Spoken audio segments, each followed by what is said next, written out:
Situated within the M25 and just 10 miles southwest of Charing Cross, Kingston upon Thames is a town that is highly sought after by commuters and families alike. With its proximity to the river, royal parks and tree-lining streets, despite it being within 30 minutes drive of central London, these aspects of the town bring about a more relaxed pace of life. Whilst the demand for housing, especially apartments in Kingston, is very strong, levels of stock are low and multiple units are even rarer. Today we are visiting Riverside Place, the only major project that will come to market before 2023. Jamie Chapman is a developer behind the scheme, and we caught up with him to find out more. This particular project we're in at the moment was on the market over a year ago, far in excess of what it is now. It then got taken back in. The commercial element was split out and put on a long lease to Mountain Warehouse, and the resi was pushed back out for sale.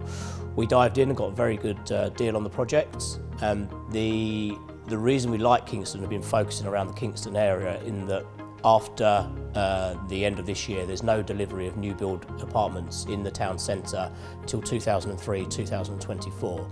And this was, without prompting, nicely borne out by the Savills RICS valuation, which mentions that in there at the same time.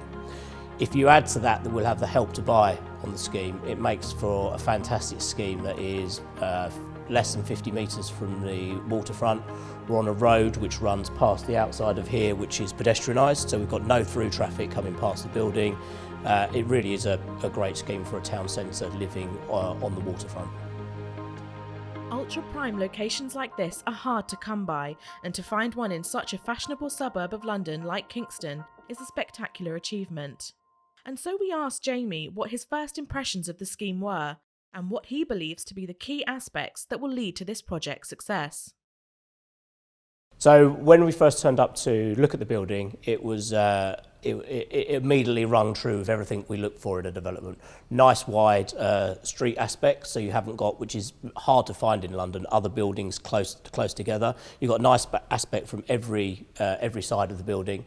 There's a really good blend of 1 and 2 beds in there, and the price point on the resales is excellent. We're around 300 to 400k per unit. When we found this project, we were over the moon that there was one in Kingston that had come round again, and that we'd got it at the price we wanted to get it at.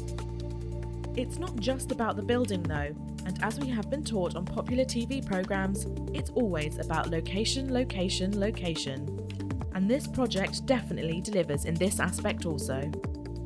The attraction to this to Kingston was and the building Riverside Place was namely to do with this. The view here, that we're 50 metres away from the Thames. We're in the centre of Kingston.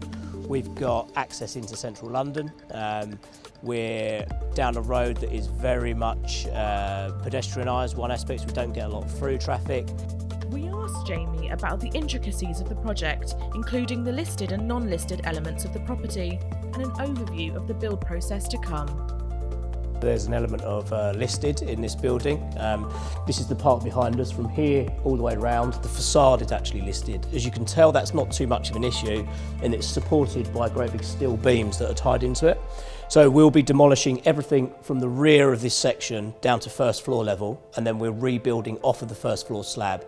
The good thing about that is with any build, the risk is going into the floor. We don't need to go into the floor because the ground floor slab stays, the columns stay, and we build off of the first floor slab. So part of the due diligence process, which has been extensive on this, we've spent tens of thousands of pounds already in terms of reports, is that we know that that slab is strong enough to hold the weight of the building we're putting up above it. And we'll be coming up 4 floors off of there using a lightweight steel frame with Metsec panels that go in, brick slips on the outside. So we're keeping the structure very light on top of the slab. The element from the outside to give the look and feel, there'll be a glass section that you entrance hallway which will be full height, which makes a nice grand entrance as you come in, with a lift in there, bike store next to it, bin store next to that. So it's a no car scheme, which is the last few developments I've done have all been no cars, so there's no issue there. We're happy with that, and there's no party wall issues here. So we really are at the point of, this morning we had the demolition contractors out talking about taking this down to first floor level as quickly as we can, so we're cleared and then ready for the good work to start when we're going back up again. To deliver this project, Jamie has partnered with Accumulate Capital, a company that connects registered investors with opportunities in property development. So my business model prior to this was I'd deal with one of 5 high net worths, and they would come in for the full equity on each individual scheme as individuals. That's fine, but it's not particularly scalable in that their aspirations now are moving more towards retirement. I'm moving more towards ramping up the schemes, coming back in towards central London. I spoke with Paul and we decided he's always wanted to get into the development partnering side of things, that he sets up Accumulate and they become my funders. As such, we are a development partner, so they fund and they help develop, and we work very well on that aspect. I get to carry on with what I enjoy most, which is pulling deals together, organising the finance, the logistics of the deal. They get to do what they're good at, which is the raising of the finance, bringing that element in, and then their input on the development side as well. So it works out well. It's much more scalable, and there's a million different ways you can fund a scheme, and over the last 20 years I've used most of them.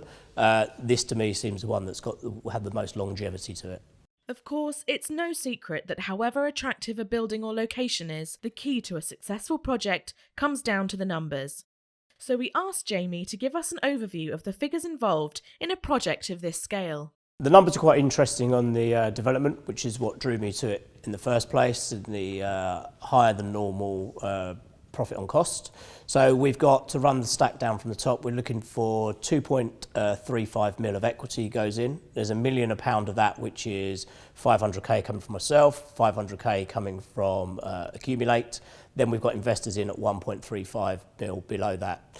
We've then got senior debt with Hampshire Trust Bank at 7.5 mil. So that makes up the capital stack. So the good part about that is we've got a very nice GDV buffer. Not many developers work off of a GDV buffer, but for me to do a development, it has to hit 2 metrics. One being profit on cost, over 20%, and that's 20% with very pessimistic sales figures and over the top on the build, which I'll come back to.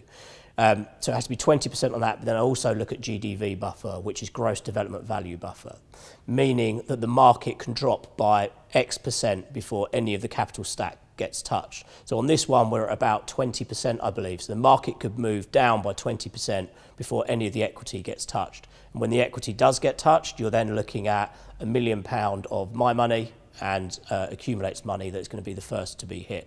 So in terms of risk element, which I like to touch on for the investors, we like to think that it's a very de-risked deal in that regard. There's no way that I wouldn't move very, very aggressively to refinance this entire scheme onto long-term money if the market started moving. That's how during the financial crash of 2007, 2008, I got practical completion on the scheme on the month of the crash. It was horrendous, but I went immediately out onto taking 5 to 10 year money, refinanced the entire scheme, and it all worked out. It worked out very well. So back to the GDV buffer, the market can move by about 20%. We've also then got some very good buffers built into the project. So we've got a nice contingency. So all of the investors are basically piggybacking the credit department from the bank. So the bank came in at 4.3 on their QS. So they go out to an independent QS who comes in and values it. They were actually 300k higher than I was on my build costs and my QS's build costs. So there's a lot of due diligence that goes into pulling the deal together, and that involves my QS looking at it, the bank's QS looking at it, my internal project managers seeing it, and then we get to the point of we've come up with our build costs. So we're happy in that respect. And the same on the resales. Savills came in within £100,000 of our figures, and for a valuer in this climate to come in anywhere close to the valuation you'll put in is, anyone who's worked with valuers will know that is unheard of. They always down value, so we were exceptionally happy with that as well. So finally, this leads us to one very important question. How is a project progressing? So where we are at the project at the moment in terms of timescales, we've had the demolition team here this morning. We'll be looking to start with them as soon as possible. That will be a soft strip out of the building that we'll move on almost immediately. After the soft strip out, we'll then move into more of the harder demolition. That's going to be within the next, probably the next 3 weeks. We've exchanged on the building already. we'll be looking at the completion on that within the next couple of weeks. And then from there, if the demolition will be well underway before Christmas, meaning that in the new year, we're into the exciting part of the building going back up. We'll be looking to start progressing sales on the apartments in the next few months. That's having happened organically already. We'll be firming up some of those routes to market and actually going out with the full advertising campaign, CGIs, which is computer generated graphics, and moving the product on from there.